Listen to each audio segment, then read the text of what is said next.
O'zimizga havo ko'rganda sizlarga ham havo ko'ryapmiz. Xudo xohlasa hoji dodalarimiz yurolmaydigan harakatda bo'lsa, bir kishilik bo'lsa ham hojatlarim yursanglar bo'larkan bemalol.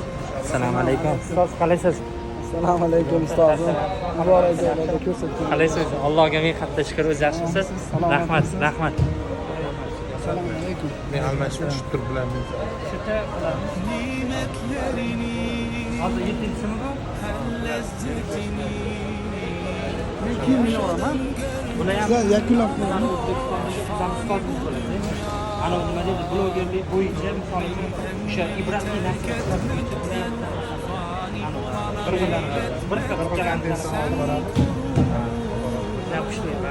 azizlar, mana qaranglar, diydor oxir uchrashgan Andijon bo'lsa, undan keyingisi Allohning baytida. Alloh rozi bo'lsin barchamizdan. Barcha mo'min musulmonlarimiz inshaalloh shu joyga kelish nasib qilsin, ota-onamiz bilan kelish nasib qilsin, eng asli ayollarga. Okamni kuzatuvchilariga Alloh rozi bo'lsin. Inshaalloh Xudo xolisa okam duodalar har doim sizlarni kelishinglar, barchalarni Xudo xolisa kelish nasib qilsin.